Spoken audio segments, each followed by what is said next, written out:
ज्ञानतिमिरान्धस्य ज्ञानाञ्जनशलाकया चक्षुरुन्मिलितं येन तस्मै श्रीगुरवे नमः। श्रीचैतन्यमनोभीष्टं स्थापितं येन भूतले स्वयं रूपः कदा मह्यं ददाति स्वपदान्तिकम्। वन्देऽहं श्रीगुरौ श्रीयुतापदकमलं श्रीगुरुन् वैष्णवांश्च श्रीरूपं साग्रजातं सहगणं रघुनाथान्वितं तं सजीवम् साद्वैतं सावधूतं परिजनसहितं कृष्णचैतन्यदेवं श्रीराधा कृष्णपादान् सहगणललिता श्रीविशाखान्वितांश्च। हे कृष्ण करुणा सिन्धु दीनबन्धु जगत्पते गोपेश गोपिका कान्त राधा कान्त नमस्तुते। तप्त कांचन गौरांगी राधे वृंदावनेश्वरी वृषभानुसुते देवी प्रणमामि हरिप्रिये। वाञ्छां कल्पतरुभ्यश्च कृपा सिन्धुभ्यैव च पतितानां पावनेभ्यो वैष्णवेभ्यो नमो नमः। जय श्री कृष्ण चैतन्य प्रभु नित्यानंद श्री अद्वैत गदाधर श्रीवासादि गौर भक्त वृंद।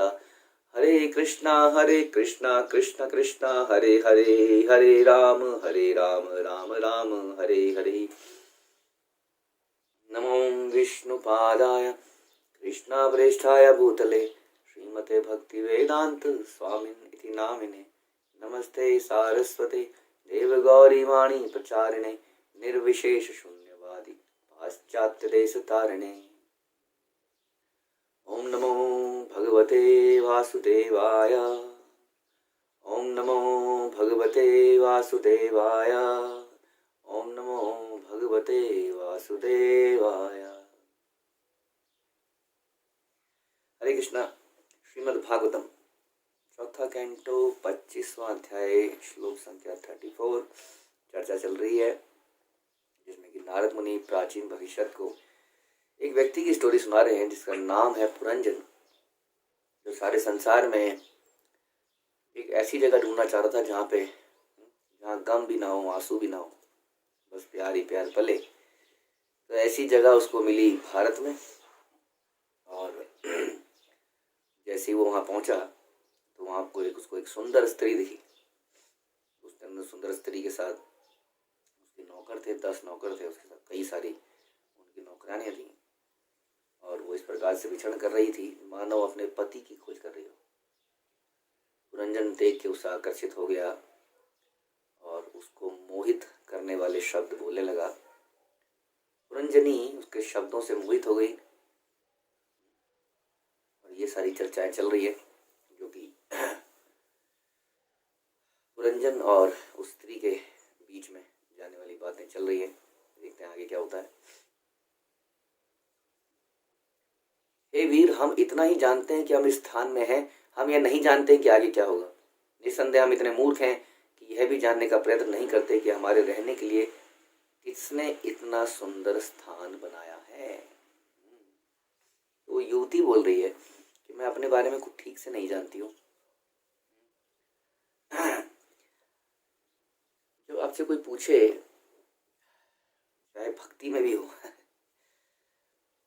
कई बार क्या होता है कि भक्ति में भी आप किसी मंदिर में जाते हैं, आपसे पूछा जाता है कि आप कौन हैं, कहाँ से आए। यदि आप बताते हैं कि मैं फलाना, मेरे मार्गदर्शक ये हैं, मेरे शिक्षा गुरु ये हैं, तो सब लोग शांत हो जाते हैं। ये तो भैया उनके अंडर है, छोड़ो। और अगर आपने गलती से बोल दिया नहीं जी पत मैं तो बस आया हूँ, या तो थोड़ा सा, क्योंकि हमारा प्रचार फोकस्ड, हमारा मिशन चल रहा है, प्रचार में फोकस हमारा, तो थोड़ा सा खींचातानी होती है। आप हमारे यहाँ ही, आप हमारे यहाँ, इसमें कोई बुराई नहीं है जब तक कि हम एक दूसरे की बुराई ना करें, एक प्रचारक दूसरे प्रचारक की बुराई ना करे। तब तक क्या होता है, प्रचारकों को लगता है मिल गया सेवा करने के लिए एक नया व्यक्ति, पकड़ो इसको। तो सब लोग थोड़ा सा खींचातानी होती है, कोई इधर से खींच रहा होता है, कोई उधर से खींच रहा होता है। लेकिन ऐसा करते हुए हमें बड़ा ध्यान रखना चाहिए कि हम कोई वैष्णव अपराध न करें, कुछ कंपटीशन ना बना लें। तो इसलिए ये बहुत ज़रूरी रहता है कि हम, जैसे कि कोई स्त्री है अगर सड़क में चल रही है, उसकी मांग में अगर सिंदूर है, मुझे लगता है 99% लोगों कुछ करने के लिए, कुछ बोलने के लिए थोड़ा सा शांत रहते हैं। उन्हें पता है हैं कि अगर किसी का पति सीकड़ी पहलवान भी हो तो भी उसकी पत्नी के साथ कुर्त करा जाए तो वो शेर बन जाता है। इसलिए हर कोई व्यक्ति है भाई इसका तो पति है भैया, दूर रहो। लेकिन हाँ, कुछ 1% लोग हैं जो जानवर हैं लेकिन मनुष्य के शरीर में है, वो फिर भी कुछ करते हैं। लेकिन एक स्त्री के लिए ये बताना कि मैं फलाने की पत्नी हूँ या फलाने की पुत्री हूँ तो लगता है कि ये किसी संरक्षण में और उसके ऊपर अटैक नहीं होता है। लेकिन आजकल तो ऐसा फैशन ही बन गया है कि शादी करने के बाद भी मेरी त्वचा से मेरी उम्र का पता ही नहीं चलता है। ये पता नहीं चलना चाहिए कि मैं शादीशुदा हूँ। अगर ये पता चलेगा तो कौन मुझे कुछ ऑफर करेगा, कौन मुझे कुछ अच्छे से बोलेगा। हाँ, तो ऐसा कल्चर है कि पता ही नहीं चलना चाहिए शादी हो चुकी है। खैर, उसके अलावा हमने सुना था 1-2 दिन पहले भी कि कुछ कुत्ते होते हैं, यदि उनके गले में पट्टा नहीं होता है तो म्यूनिसिपैलिटी वाले उसको उठा के ले जाते हैं। इस प्रकार से ये बड़ा ज़रूरी है, एक तो कोई संरक्षण, किसी के संरक्षण में होना, और ये दर्शाना कि हम संरक्षण में हैं, ये भी उतना ही इम्पोर्टेंट है।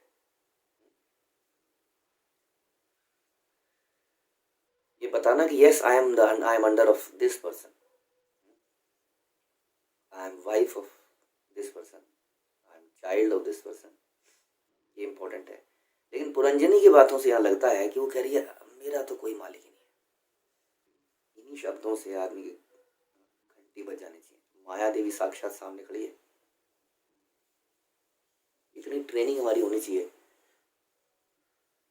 कि हमें अपने आप से घंटी बजने लग जाए, ये तो माया है, दिस इज माया, मेरे को रिझाने के लिए आई है। मेरी सारी भक्ति में तपस्या जो मैं इतने सालों से कर रहा हूँ वो 1 सेकंड में समाप्त हो जाएगी। इसलिए तुरंत अपने को विड्रॉ कर लेना चाहिए। नहीं, यहाँ नहीं जाना है। कोई व्यक्ति ज़्यादा फेवर कर रहा है, चाहे वो पुरुष है, हाँ, कोई पुरुष है जो तुम्हें ज़्यादा ही सपोर्ट कर रहा है,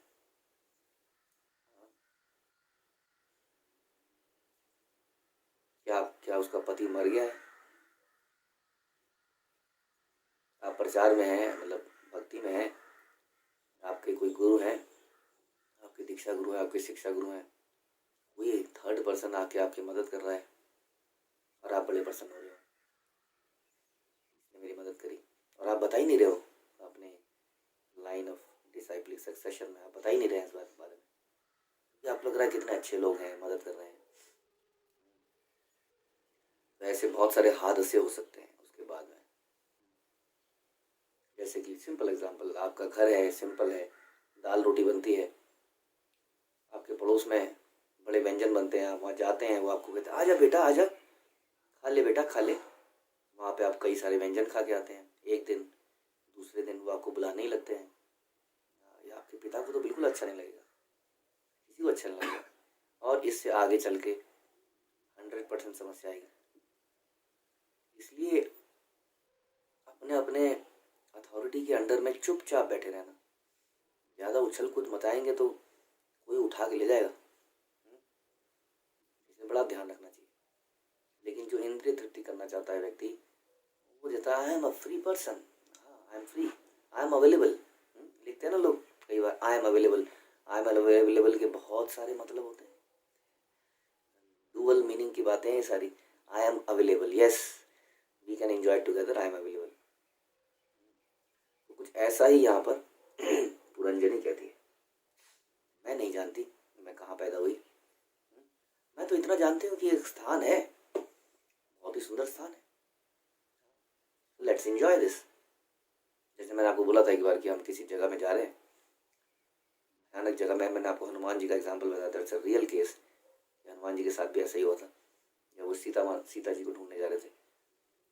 तो हमें एक जंगल में जा रहे हैं, वहाँ पे एक बहुत सुंदर घर मिल गया, बीहड़ के अंदर, जानवरों के बीच में, इतना सुंदर घर।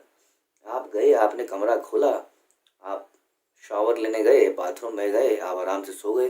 कितना रिस्की है ये, आप यू डोंट नो कि ये घर यहाँ आया कैसे, ये इतना आलीशान घर यहाँ खाली क्यों पड़ा है, कौन इसका मालिक है। बिना कुछ जाने बूझे आप उसको एंजॉय करने चले गए, उसकी फैसिलिटीज़ को। कितना रिस्की हो सकता है। यदि आपने पुरानी डरावनी पिक्चरें देखी है तो ऐसे में क्या होता है आप जानते हैं, रात को अचानक से आप सो रहे हैं, खिड़की से आवाज़ आएगी, आप डर के वॉश बेसिन में भागेंगे, उसका पानी खोलेंगे, उसमें से खून निकलेगा। तो कितना रिस्की हो सकता है ये, जो हम शुरू में जानकारी नहीं लेते हैं, हर चीज़ को भोगने का प्रयास करते हैं। इसलिए कितना इम्पोर्टेंट है ये जानना कि ये संसार आखिर क्यों बना है, इसमें इतनी सारी फैसिलिटीज़ क्यों हैं, ये झरने, ये फल, ये फूल, ये आखिर क्यों है? क्या जस्ट आके यहाँ पर भोग लिया जाए, उसी तरह से जैसे एक जंगल के अंदर उस घर को भोग लिया जाए बिना ये जाने कि ये घर किसने बनाया, क्यों बनाया, ये खाली क्यों है, मालिक कहाँ पर है? कितना रिस्की हो सकता है। उसी तरह संसार में रहना कितना रिस्की हो सकता है। हाँ, हम सोचते हैं ये हमने ज़मीन खरीद ली, हमने ये जगह खरीद ली, ये ठीक उसी तरह से है जैसे लोग कागज़ों में ताजमहल को बेच देते हैं।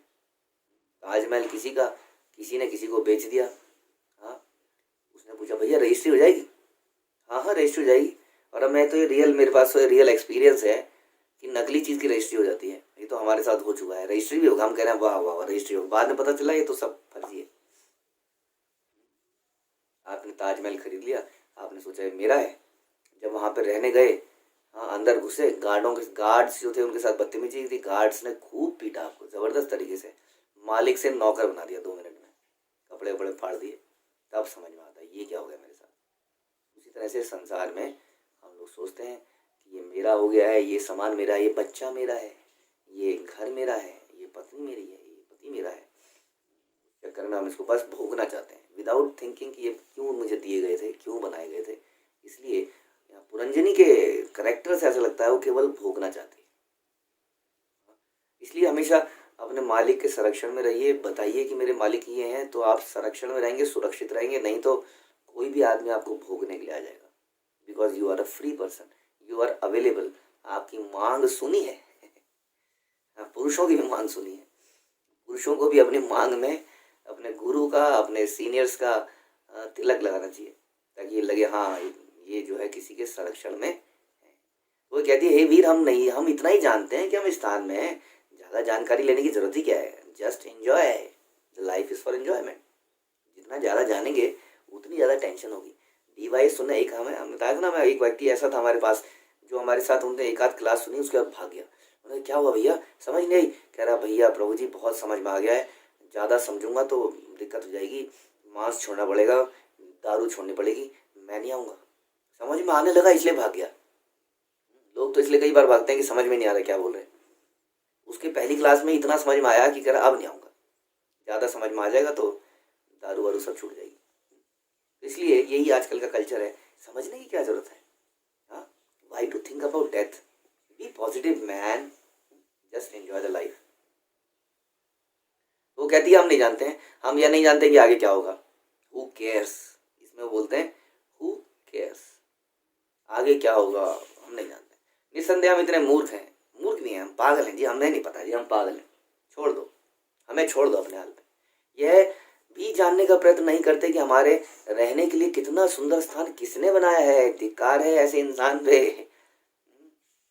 जो जान ही नहीं रहा है कि किसने बनाया है, उसके प्रति उसकी कृतज्ञता ही नहीं है। This is the situation. तो पुरंजनी का कुछ ऐसा भाव है। श्री प्रभुपाद बोलते हैं कि कृष्ण चेतना का अभाव ही अविद्या है। जब अविद्या होती है ना तो वेस्ट चीजें भी अच्छी लगती हैं। जब विद्या होती है तब समझ में आता है अरे ये कितनी निकृष्ट वस्तु थी। जैसे कि जुगनू होते हैं, आपने सुना है जुगनू, light bomb, I think light bomb, जुगनू चमकते हैं रात को, कितने भव्य लगते हैं। मैं सोच रहा था कि थॉमस एडिसन ने बल्ब बनाया, लेकिन ये बल्ब तो पता नहीं कब से बना रखा भगवान ने। ये बल्ब तो नेचुरल बल्ब, नो लाइटिंग, तो बल्ब है, रात को कैसे जलते हैं जुगनू, आपने देखे होंगे।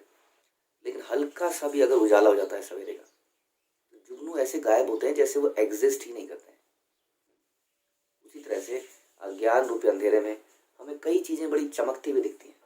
अरे कितना अच्छा है, कितना अट्रैक्टिव है, वो स्त्री कितनी सुंदर है, बॉडी कितनी सुंदर है। ऐसी कई चीज़ों के बारे में हम सोचते हैं।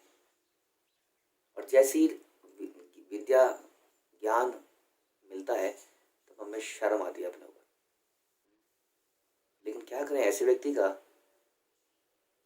जो सोने की एक्टिंग करे, जो सब कुछ जानने के बाद भी सोने की एक्टिंग करे, उस व्यक्ति का क्या करें? क्यों? क्योंकि वो भोगना चाहता है। ठीक उसी व्यक्ति की तरह जो कहता था कि मैं डिवाइस क्लास एक क्लास करी अब नहीं आऊँगा। लेकिन जो प्रिटेंडर है, जो सामने बैठा है, सुन रहा है, सीख रहा है और फिर भी वही कर रहा है। भगवान इसलिए कहते हैं कि ऐसे प्रिटेंडर को गीता के श्लोक में ऐसी इसका उद्धार मैं नहीं करूँगा। वन हु इज लाइंग,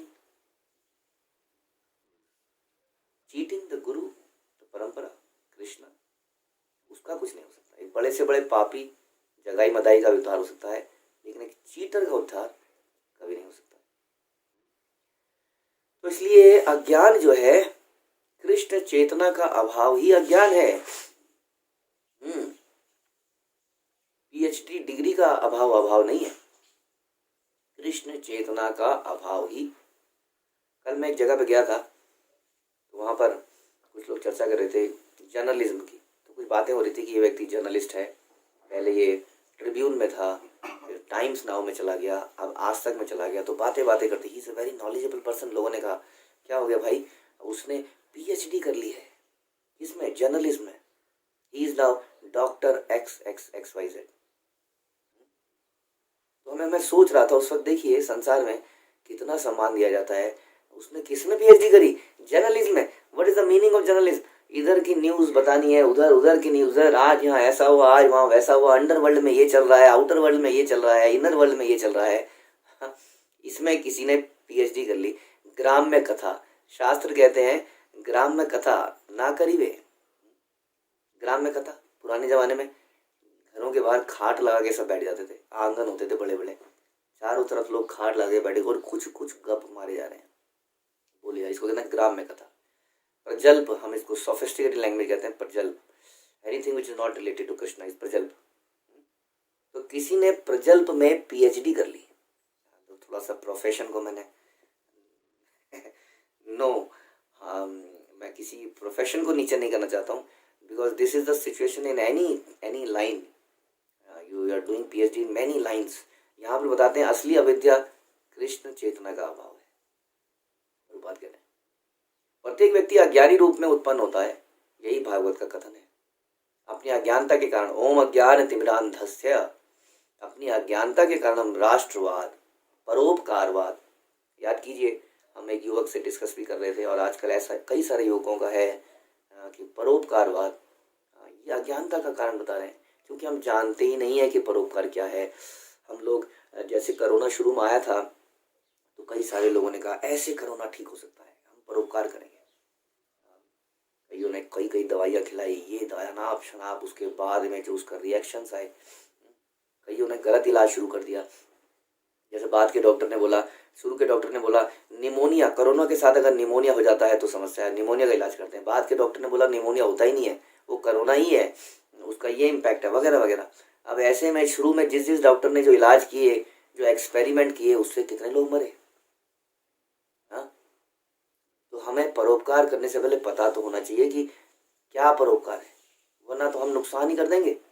जैसे कि पुराने ज़माने में जैसे आजकल सरकार ने नियम बनाया कि सड़कों में जो भिखारी बैठे होते हैं उसको पैसा मत दीजिए। फॉर एग्जाम्पल, कोई आदमी आया, कहता क्यों ना पैसा दीजिए, ये देखिए जी कैसा ज़माना आ गया है। हाँ, वो बेचारे क्या खाएंगे। जब वो अंदर गया तो उसको रिसर्च से पता चला कि सरकार ऐसा क्यों कह रही है, क्योंकि कह रही है ये जो भिखारी भी है ये प्रोफेशनल भिखारी हैं। आप इनको पूरे दिन का खाना दे दीजिए, ये घर में रख के आ जाएंगे और फिर यहाँ बैठ जाएंगे। आप इनको 10,000 रुपये पकड़ा दीजिए, घर में रख के आ जाएंगे और यहाँ फिर बैठ जाएंगे। इस तरह से हम उनको स्पॉइल कर रहे हैं, राइट। तो कई बार हमें पता ही नहीं चलता कि क्या हम वाकई में परोपकार कर रहे हैं।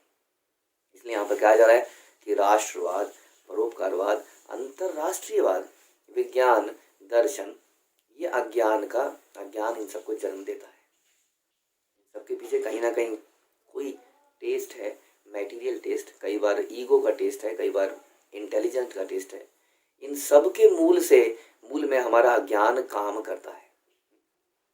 यदि अज्ञान ही मूल सिद्धांत हो तो फिर ज्ञान की इतनी उन्नति से क्या लाभ।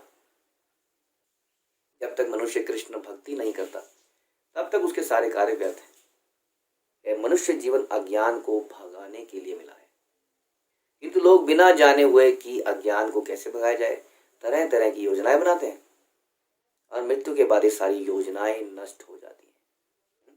तो मनुष्य जीवन किस लिए मिला है? अज्ञान को भगाने के लिए मिला है। हाँ, लेकिन हम उस अज्ञान को ना भगा के उस अज्ञान को और ज्यादा ओढ़ लेते हैं। हम कहते हैं मनुष्य योनि तो भोगने के लिए है भाई, बढ़िया तरीके से भोगने के लिए, बेस्ट तरीके से भोगने के लिए। हाँ, हम कुत्ते के जीवन में इतना नहीं अच्छे से भोग पाए, हम इसके जीवन में अच्छे से नहीं भोग पाए, हम हाँ ऐसे ऐसे हमने कई चीजें कर ली, लेकिन अब मनुष्य जीवन में तो हम प्लानिंग करेंगे, भोगने की प्लानिंग करेंगे। तो इसलिए हम उस अज्ञान को और ज्यादा बढ़ा देते हैं। आगे पुरंजनी कहती है, हे महाशय, ये सारे पुरुष तथा स्त्रियां जो मेरे साथ हैं मेरे मित्र हैं, और सांप सदैव जागता रहता है तथा मेरे सोते समय भी मेरी इस पुरी की रक्षा करता है। मैं इतना ही जानती हूँ, इसके आगे कुछ भी नहीं जानती। बस हम इतना ही जानते हैं कि जब हम सो जाएं तो मेरा सीसीटीवी ऑन हो जाए, घर के चारों तरफ करंट चल जाए, क्योंकि हम भूत की तरह, जैसे हम बता रहे थे, घोड़े बेच के सो जाएंगे, क्योंकि पूरे दिन में हमने खूब एंजॉय किया है लाइफ को, रात्रि में भी एंजॉय किया है, अब हम सो जाएंगे, इसलिए सारी सिक्योरिटी सिस्टम ऑन कर दो। यही हमारा जीवन, तो हमारा जीवन भी तो यही है। पूरे दिन हमने खूब भोग किया अपने मित्रों के साथ, सहपाठियों के साथ, रात्रि में हम सोना चाहते हैं, और इसलिए हमें सुरक्षा की आवश्यकता है, क्योंकि हमने बहुत सारी मनोरंजन की वस्तुएं इकट्ठी कर रखी हैं। यदि किसी को ये दिख जाएंगी तो ईर्ष्या करेगा हमसे और इसको चोरी कर लेगा, हमारे घर के एसी उतार के ले जाएगा, टीवी उतार के ले जाएगा, हमारे घर में जो कैश पड़ा है उसको लूट के ले जाएगा, जो ज्वेलरी पड़ी है लूट के ले जाएगा, क्योंकि हमने बहुत सारी मनोरंजन की, इंद्रिय तृप्ति की वस्तुएं इकट्ठी कर रखी हैं। इसलिए बहुत सारे लोग ईर्ष्यालु हो गए हमारे। लुटेरे क्यों होते हैं? ईर्ष्या पैदा होती है जब व्यक्ति देखता है ये इतना एंजॉय कर रहा है, और हम दिखाते हैं, लोग हम बढ़िया बढ़िया कपड़े पहनते हैं, उसको लेके चलते हैं।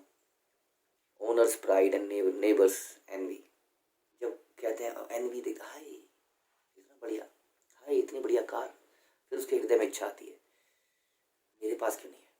फिर वो लाचार देखता है अपने आप को, मैं नहीं प्राप्त कर सकता, लेकिन इसके पास क्यों है। फिर वो जाके लूटता है, मर्डर करता है। इस प्रकार हम इंद्रिय तृप्ति करते नहीं, हम इंद्रिय तृप्ति को दिखाते भी हैं। पुराने ज़माने में लोग घर में बैठ के खाते थे। ऐसा हमने बचपन में सुना कि खाना और पूजा एकदम से ऐसे नहीं करनी चाहिए, मतलब दिखावा नहीं करना चाहिए उसको। आजकल का कल्चर है, ये बर्गर लिया, हम चलते चलते खा रहे हैं, जो साथ वाले सब देख रहे हैं, ओह आप बर्गर, लाल टप करिए, कई लोगों की देख रहे हैं उसको खाते हुए जा रहा है, वो घर में खाएगा ही नहीं, वो चलता फिरता दिखाता हुआ खाएगा। हाँ, वो कपड़े, किसी स्त्री से पूछो, अरे आपका पति तो यहाँ नहीं है, इतने बंठन क्यों नहीं रही भाई, तो क्या हो गया, पति क्यों, मैं क्या इंसान नहीं हूँ। कई लोग, आप लोगों की कईयों की शादियां हुई हैं, उसमें पंडित जी ने आपने प्रवचन दिया होगा, वचन लिया होगा। वन ऑफ द वचन वाज कि जब मेरा पति मेरे साथ नहीं होगा तब मैं साधारण बन के रहूंगी। लेकिन अब तो पति कहाँ और आप कहाँ, you are an independent person, you want to show that you are intelligent, you are smart, you are beautiful। जब कोई ब्यूटी को देखता है ना, तो आप हम कहते हैं कि सभ्य सिविलाइज्ड सोसाइटी में ऐसा नहीं होता है। हाँ, कि कोई किसी को देखे और अटैक कर ले। कोई जानवर का है क्या? जानवर, ये भेड़िया अटैक करेगा हमारे पर? जानवर नहीं है, छुपा हुआ जानवर है, बड़े तरीके से अटैक करेगा, जैसे पुरंजन अटैक कर रहा है। वो देखेगा लड़की यहाँ से रोज जाती है, बड़ी सुंदर लग रही है, ये घोंचू की पत्नी है, ये मेरे पास क्यों नहीं है। फिर धीरे धीरे उसके साथ चलना शुरू करेगा। आप वहां तक जाती हो, मेरे ही ऑफिस में है, can I give you lift, I will drop you there, okay no problem. धीरे धीरे लिफ्ट मिलेगी और फिर बहुत सारी चीजें लिफ्ट होंगी। तो मैं ये कहना चाह रहा था आपको कि वी अट्रैक्ट, प्रॉब्लम को भी हम अट्रैक्ट करते हैं अपने दिखावे से, अपने पहनावे के दिखावे से। लोग खान पान को भी दिखाना चाहते हैं, लोग पहनावे को भी दिखाना चाहते हैं, और फिर चारों तरफ तो वैसी हमारी चेतना तो लो ही है, हम लोगों को अट्रैक्ट कर लेते हैं। हाँ, अपनी हंसी से, अपनी चीज़ों से, जैसा कि इस प्रसंग में हो रहा है, और उसके बाद हमारे पर अटैक होता है और हमें लगता है कि हम एंजॉय कर रहे हैं। बहुत बाद में हमें पता चलता है कि हमें एंजॉय किया गया, लेकिन उसके पीछे गलती किसकी थी। फिर हम दूसरों पे दोष लगाते हैं, ये भेड़िए है, ये भेड़िए, भेड़िए नहीं है हम सभी भेड़िए हैं। भेड़ियों के सामने मांस का टुकड़ा ऐसे लटकाते हुए चलोगे तो कब तक संयम करेगा वो। It is our responsibility, not, I am not talking about the women only, it is about the man also. कई बड़े भोले भाले से बन के चलते हैं ना, भोला भाला व्यक्ति बड़ा पसंद आता है माताओं को, बड़ा भोला भाला बन के चलेगा, हे सो क्यूट, आप कितने अच्छे हैं। उसके मन में आएगा, देखिए ये तो अपनी पत्नी से कितना प्यार से बात करता है, ये कितना बना, धीरे धीरे अट्रैक्शन बढ़ी। ऐसे ही फिर वो कुछ बोलेगा, मैं बड़ा परेशान हूँ, मैं अपने घर से बड़ा परेशान हूँ, मुझे प्यार नहीं मिल पाया, जो हम डिस्कशन पहले भी कर रहे थे। तो दिस ये वेरी इंपॉर्टेंट डिस्कशंस हैं यहाँ पे। सुनिए, इन वार्तालापों से क्या आपको दिख रहा है, एग्जैक्टली वो दिख रहा है। ऑल्दो ये वार्तालापें कई साल पहले लिखी गई, 5,000 साल पहले, लेकिन ये हमारी चेतना को दिखाती है और आज की डेट में बहुत ज़्यादा रेलिवेंट है। आज की डेट में हर इंसान ऐसा बन चुका है, दिखावे का संसार बन चुका है। क्यों इतनी शॉपिंग होती है बताइए, why we need so much shopping? Because हम कुछ नया पहनना चाहते हैं। क्यों नया पहनना चाहते हैं? क्या आपका पति ऐसा चाहता है? क्या आपकी पत्नी ऐसा चाहती है कि आप इतनी वैरायटी ऑफ क्लोथ्स पहने? क्या कोई चाहता है? किसकी प्रसन्नता के लिए आप इतने नए नए नए कपड़े पहनना चाहती हैं? ठीक है, आपके अंदर बुरे भाव नहीं है, लेकिन कहीं ना कहीं ये तो है ना कि मैं अच्छा दिखूं। क्या वो दूसरों की चेतना को खराब नहीं करेगा? हम बोल बोल के थक जाते हैं माताओं से, प्रभु जी से। कई तो निक्कर में आ जाते थे, बोला भैया निक्कर क्यों है, क्या तुम मतलब ये अंडरवियर को पहन के कोई घूमता है क्या? कोई अंडरवियर को पहन के घूमता है संसार में? एक वैष्णव को कैसे रहना चाहिए? वैष्णव को कभी भी अंडरवियर में घर में भी नहीं घूमना चाहिए, उसको तौलिया पहन के घूमना चाहिए। लेकिन हम तो सलमान खान और कई सारे पिक्चरों को देख के अंडरवियर में घूमना चाहते हैं, अंडरवियर में रहना चाहते हैं, अंडरवियर में सोना चाहते हैं, सब कुछ अंडरवियर में करना चाहते हैं। माताओं को हम बला बला के थक गए कि आपके कपड़े कैसे होने चाहिए, आपके cut sleeves, what is the meaning of cut sleeves? को पूरा ही काट दीजिए ना, फिर पहना ही क्यों है? हम लोग टाइट टाइट क्लोथ्स पहनते हैं, what is the meaning of this tight clothes? So that कि हमारे अंग भले अच्छे से दिखें, कि कितने सुडौल हमारे अंग हैं। इसलिए माफ़ कीजिएगा, लेकिन ये सब सच्चाइयाँ हैं। मैं यहाँ पे सिर्फ भागवतम की बढ़िया बढ़िया कथा सुनाने के लिए नहीं हूँ, माई ड्यूटी। क्योंकि हमारी चेतना खराब होती है, हम कितने भी संत पुरुष हों, हम अट्रैक्ट हो ही जाते हैं। इसलिए ये दूसरे वाले की भी जिम्मेदारी बनती है कि वो अपने आप को कैसे डील करे। टाइट ढीले कपड़ों में आदमी स्मार्ट नहीं लगता है, इसलिए ऐसे कपड़े पहने जाए कि एक एक अंग उभर के आए। चुन्नी तो मात्र केवल इसलिए ली जाए क्योंकि एक फैशन है, पिक्चरों में जैसे पहनी जाती है, ये है और नहीं भी है। इस तरह से हमारे क्लोथ्स, छोटी छोटी सलवारें पहन लेना, टाइट पजामियाँ पहन लेना, लड़के जो है एकदम टाइट जीन्स पहन लेना, एक चेस्ट में ऐसी टी शर्ट पहनना कि हमारे जो चेस्ट का एक एक कट दिखे उसके अंदर से। और फिर कभी कभी जब स्विमिंग करने का मौका मिले तो यह शर्ट उतार के थोड़ा बहुत ऐसे ऐसे करना, तो सबको दिखे हाय मेरे पति का तो पेट निकला है, इसके तो 6 एब्स जबरदस्त कट लगे हैं पेट में। ये सब जो है ना, ये वैश्यावृत्ति है पुरुषों में और स्त्रियों में, वैश्यावृत्ति। We are trying to attract, and इस अट्रैक्शन में हम खुद मरेंगे एक दिन, ध्यान रखिए।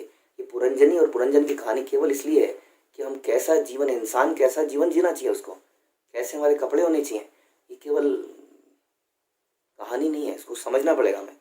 देखिए कैसे बर्बाद होता जा रहा है पुरंजन। हे महाशय, सारे पुरुष और स्त्रियां जो मेरे साथ हैं, मेरे मित्र हैं, इनके साथ मैंने खूब मजे कर लिए हैं। ये सांप सदैव जागता रहता है हमारी रक्षा के लिए, फिर भी कोई है, don't worry, I have body guards, कुछ प्रॉब्लम नहीं है। मैं जाऊंगी, जैसे भी कपड़े पहनूंगी, लेकिन मेरे पीछे पीछे मेरे पिताजी ने बॉडी गार्ड्स भी रखे हैं। मारे जाएंगे वो बॉडी गार्ड्स, थोड़ी देर में आपको पता चलेगा इस कथा में कैसे एक एक सांप और ये से सब चीज़ें मारी जाएंगी। ये बॉडी गार्ड कैसे मरेंगे, इसी कथा में सुनेंगे आप। मेरे सोते समय भी मेरी रक्षा करते हैं और मैं कुछ नहीं जानती, और जानने की जरूरत भी क्या है। पुरंजन ने उस सुंदरी से, उन 11 पुरुषों तथा उनकी पत्नियों एवं सर्प के विषय में पूछा, क्योंकि वो डरा हुआ था, भैया कौन है, तो मैं टच करूंगा तो वहीं काट खाने को तो नहीं आएंगे, मार तो नहीं देंगे। उन्होंने कहा सब मेरे कंट्रोल में है, डोंट वरी, जब तक मेरे को फेवर में रखोगे, मुझे खुश रखोगे, ये कुछ नहीं कहेंगे तुम्हें।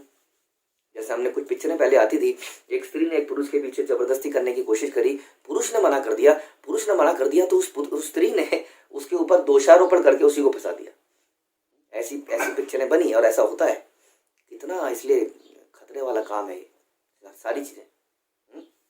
उसने इन सबका संक्षिप्त उत्तर दे दिया। उसे अपने इर्द गिर्द के पुरुषों, स्त्रियों तथा सर्प का पूरा ज्ञान न था। जैसे कि पहले कहा जा चुका है, सर्प जीव के प्राण का प्रतीक है। बाद में सुनेंगे आप सर्प क्या था। प्राण तब भी उद्बुद्ध रहता है जब शरीर तथा इंद्रियां थक कर कोई कार्य नहीं करती।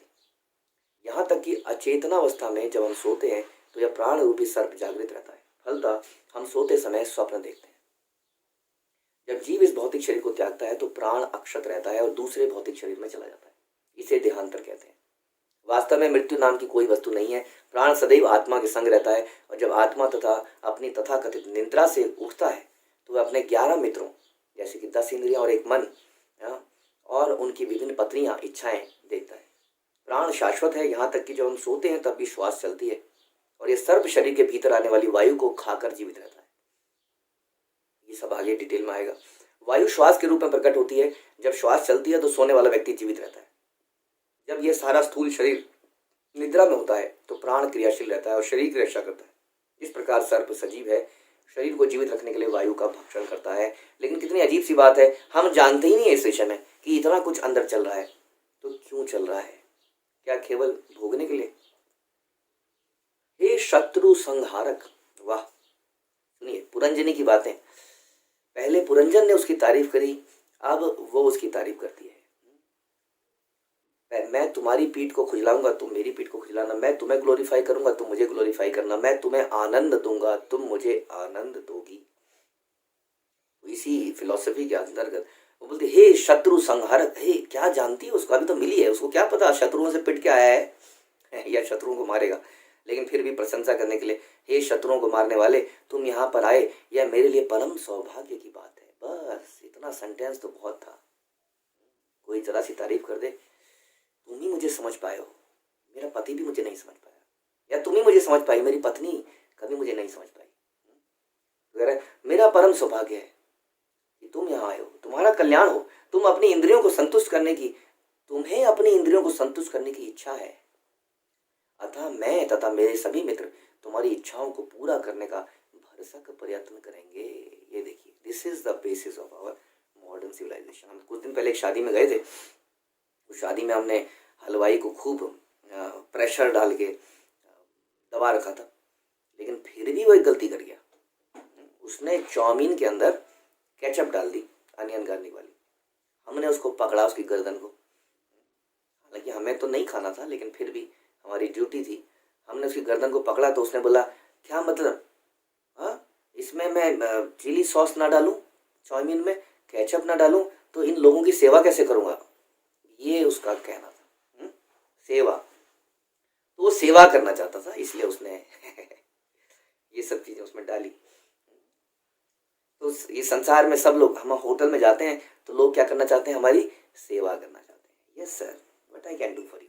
बढ़िया से आएंगे। हमने उसी शादी में देखा कि एक दिन पहले मैले कुचैले, बिना धुले हुए, बिना नहाए हुए कपड़ों में वो घूम रहे थे।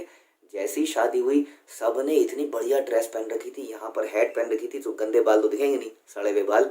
यहाँ पे बढ़िया सी लंबी सी टोपी पहन ली, यहाँ तक का टाई वो बंद करके बढ़िया सूट बूट में सर्व कर रहे हैं वहाँ पे खड़े होके। पॉटी करके आया होगा, वहाँ पे पकड़ के सर्व कर रहा था। तो ये दिस इज अ कल्चर। हम आपकी सेवा करना चाहते हैं। हम किसी होटलों में जाते हैं, लोग कहते हैं यस आप क्या खाएंगे? इतनी प्यार से तो हमारी पत्नी भी नहीं बोलती। लोग कहता है अरे वाह यार, पत्नी को बोलता हूँ भिंडी बनाएगी तो वो कहती है घिया बनाया है, खाना है तो खा लो। होटल में जाता हूँ तो क्या खाओगे सर? क्या खाओ, क्या क्या आपके पास? आप बोलिए सर, ये सारी चीज़ें आपके लिए हैं। I am for you, I am here for you. अच्छा, शाही पनीर मिलेगा? मिलेगा सर। अच्छा, सांभर वड़ा मिलेगा? मिलेगा सर। जो बोलोगे वो मिलेगा सर। हम कहते हैं वाह वाह वाह, मेरी पत्नी से कितनी बढ़िया जगह है, घर से कितनी अच्छी जगह है। इसी लोग घर छोड़ के रेस्टोरेंट में खाना खाने जाते हैं। रेस्टोरेंट में जानते नहीं है वो उनकी पत्नी ने कितनी शुद्धता से घिया बनाया होगा, नहा के धो के छील के कितनी शुद्धता से बनाया होगा। और वहाँ पे किचन में यदि आप चले जाओ तो आपको समझ में आएगा कि उन्होंने क्या किया है। एक बार की बात है, एक हमारे मित्र थे, वो किसी होटल में गए तो उन्होंने कहा जी वेजिटेरियन लाइए। वो भक्त तो नहीं थे, वेजिटेरियन लाइए। तो वेजिटेरियन ले आए। थोड़ी देर में उसमें एक हड्डी मिली। उसने कहा ये क्या है, मैंने तुम्हें वेजिटेरियन खाना। वो सॉरी सर अभी लाता हूँ। वो अंदर गया और फिर से वही चीज़ ले आया, उसमें हड्डी नहीं थी। उसने हड्डी को निकाल के फेंक दिया, लो जी बिना हड्डी का। हमारे एक और मित्र थे, वो बता रहे थे एक बहुत बड़ी रेस्टोरेंट की चेन है। ये जो हमारे लेक्चर है ना, ये पब्लिक भी होंगे थोड़े दिनों में, इसलिए हम नाम तो लेना नहीं चाहते। एक बहुत बड़ी चेन है जिसमें सब लोग खाने जाते हैं। वो वहाँ के ऑडिटर थे। वो अंदर गए तो उन्होंने क्या हाल देखा आप जानते हैं? वही ग्रेवी है, वही सब कुछ है।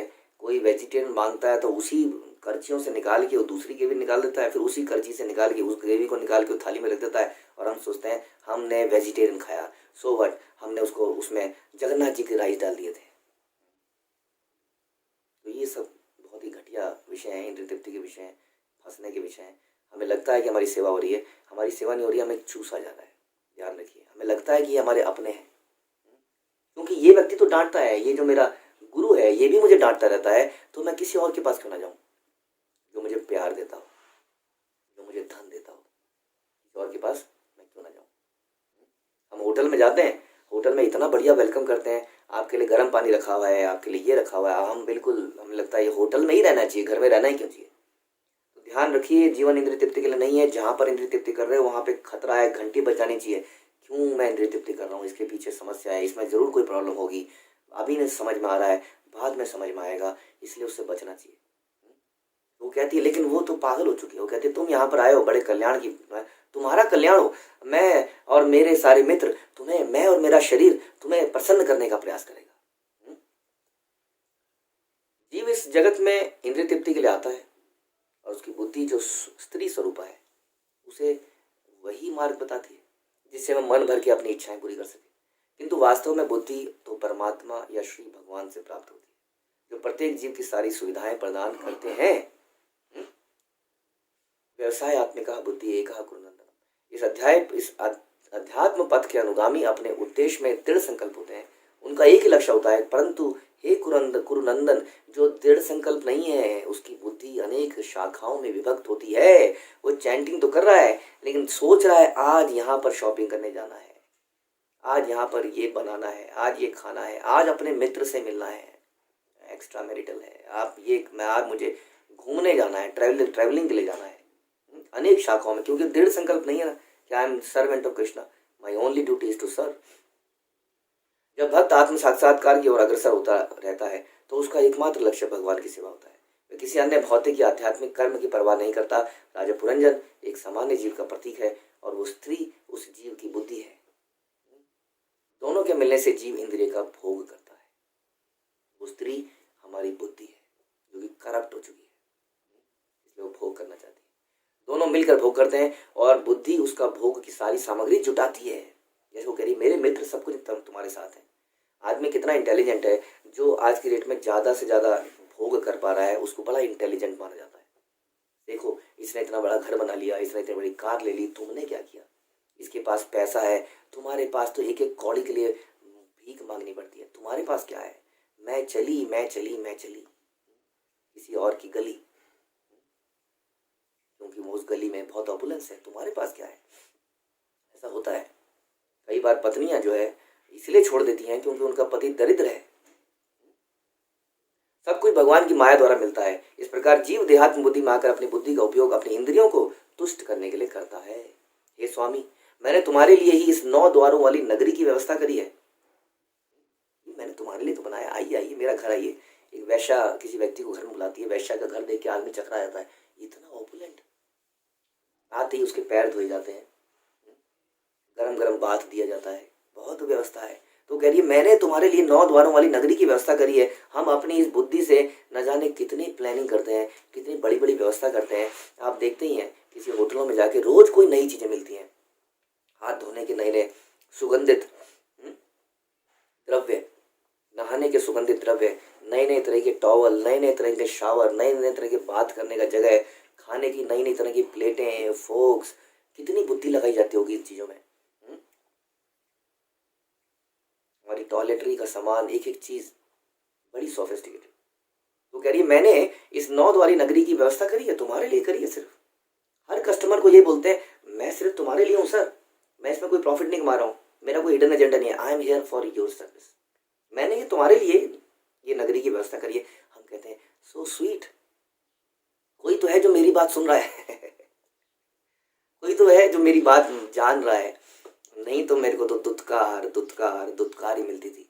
और हम बिखर जाते हैं। ध्यान रखिए, तभी हम बर्बाद होते हैं, उसी सेकंड में हम बर्बाद होते हैं। हम अपनों को अपना नहीं मान पाते, हम नहीं समझ पाते कौन शुभ चिंतक है, कौन हमें लूट रहा है। इसलिए गुरु के संरक्षण में रहना कितना अनिवार्य है।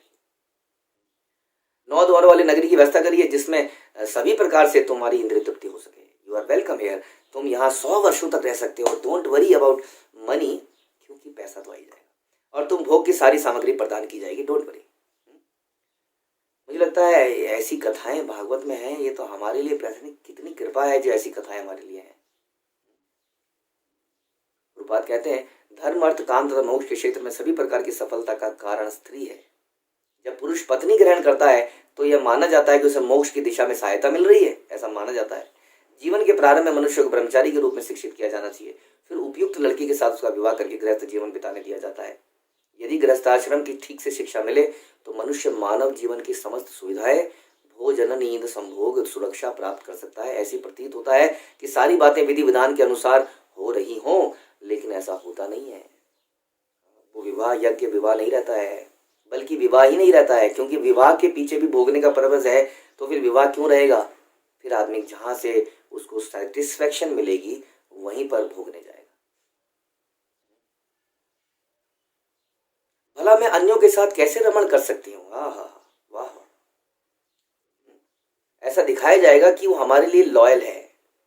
थोड़े दिनों में पता चलेगा कि क्या है, वो कितनों के प्रति लॉयल है। जैसे हम देखते हैं अक्सर सड़कों पे बिच चलती है, उसके पीछे एक कुत्ता चलता है। कुत्ते को लगता है यही मेरा जीवन है, मेरे लिए बनी है। थोड़ी देर में दूसरा, थोड़ी देर में तीसरा, थोड़ी देर में 50 कुत्ते पीछे घूम रहे होते हैं। फिर वो आपस में काटते हैं एक दूसरे। कहती है मैं भला अन्यों के साथ कैसे रमण कर सकती हूँ? जो अपने मालिक का नहीं हो सका वो किसी का नहीं हो सका। ध्यान रखिए, ऐसे व्यक्तियों से सतर्क रहिए। जो अपने मालिक का नहीं हो सका, ये स्टेटमेंट ध्यान रखिए, वो व्यक्ति किसी का नहीं हो सकता। जो व्यक्ति ने उसको धोखा दिया, जिसने उसको उठाया, हाँ, उसको स्वच्छ किया, साफ सुथरा करके खड़ा किया, जो उसका नहीं हुआ वो किसी का नहीं होगा। इसलिए यदि कोई बोले ऐसा कि मैं अन्यों के साथ कैसे रमण कर सकती हूँ, क्योंकि ना तो उन्हें रति का ज्ञान है, ना वे जीवन अवस्था में अथवा मरने के बाद इस जीवन का भोग करना जानते हैं, ऐसे मूर्ख व्यक्ति पशु तुल्य है। दक्ष प्रजापति, दक्ष, वो वीर्य स्खलन करने में दक्ष है, इसलिए इतने बच्चे पैदा करता है, इसलिए कहा दक्ष, परफेक्ट मैन, प्ले बॉय। तो ये कहती है कि बाकियों के साथ मैं कैसे घूमूं, उन्हें तो रति का ज्ञान ही नहीं है, वो जानते नहीं कैसे एंजॉय करें। सीधे साधे से पागल से, थोड़ा सा पेट बढ़ा हुआ है, थोड़ा सा यहाँ से, कपड़े कैसे पहनता है, इन्हें तो ज्ञान नहीं है। They don't know how to enjoy the life. तो उन्हें तो रति का ज्ञान ही नहीं है। वे जीवित अवस्था में अथवा मरने के बाद इस जीवन का भोग करना जानते हैं क्या? वो जानते हैं कैसे भोग किया जाए? ये तो पशु तुल्य है। जैसे पशु तो जानता ही नहीं है, कुछ भी उठा के खा लेता है कहीं से। मनुष्य को तो बड़ा सोफिस्टिकेटेड तरीके से कुछ खाना पीना एंजॉय करना चाहिए। ये जो जानता नहीं है उनके साथ में घूम नहीं सकती हूँ। यानी कि मैं ऐसे लोगों के साथ तो जरूर घूमूंगी जो बहुत परफेक्टली भोग करना जानते हैं। लेकिन व्यक्ति सोचता है ये तो मेरी है, और फिर देवदास बन जाता है। वो सोचता है तो मेरी है, मेरे से प्यार करती है, थोड़े दिनों में किसी और से प्यार करते हुए दिखती है, फिर वो आत्महत्या कर लेता है, शराब में डूब जाता है और मर जाता है। ध्यान रखिए, ऐसा हमें नहीं बनना है। इसका परपट हम आगे पढ़ेंगे दोबारा से। हमें बड़ा ध्यान रखना है कैसे कोई भी इंद्रिय तृप्ति की कोई जरा सी हल्की सी झलक दिख रही है, कोई व्यक्ति जरा सा भी फेवर करता हुआ दिख रहा है, कोई व्यक्ति जरा सा भी पुचकारते हुए दिख रहा है, घंटी बजनी चाहिए। नहीं नहीं नहीं नहीं, नहीं। कुछ समस्या है। वो व्यक्ति हमें बड़ा अट्रैक्टिव लगेगा जो हमें पुचकार रहा है। ध्यान रखिए, क्या हम अपने गुरु के पास जा रहे हैं, हम किससे पुचकार ले रहे हैं? पहली बात तो स्त्री पुरुष का पुचकार तो बिल्कुल ही गलत है, नाजायज़ है, टोटली रॉन्ग है। एक स्त्री को या एक पुरुष को जाना चाहिए तो या तो अपनी पत्नी के पास जाए, या पति के पास जाए, या गुरु के पास जाए। कोई भी समस्या हो, कोई थर्ड पर्सन, एक पुरुष को यदि कोई स्त्री फेवर करती है, पुचकारती है, या स्त्री को कोई पुरुष पुचकारता है, तो ध्यान रखिए ये टोटली नाजायज़ है। इससे बचने का घंटी बच जानी चाहिए। नहीं नहीं नहीं नहीं, ये समस्या है, I will not allow this to happen. ठीक है। उसके अलावा इसी कॉन्सेप्ट को बाकी चीज़ों में बढ़ाइए। इंद्रिय तृप्ति की बहुत सारी चीज़ें हैं, केवल यही नहीं है। हमने आज कपड़ों के बारे में भी डिस्कस किया, हमने बहुत सारी चीज़ें डिस्कस करी। आपसे केवल रिक्वेस्ट करते हैं कि जो आप भोग रहे हैं वो आप भोग नहीं रहे हैं, आपको भोगा जा रहा है, इसका ध्यान रखिए। बहुत जन्मों से आप ये भोग रहे हैं, अब तो इसको छोड़ना पड़ेगा। ठीक है। ग्रंथराज श्रीमद् भागवत की जय, श्रील प्रभुपाद की जय।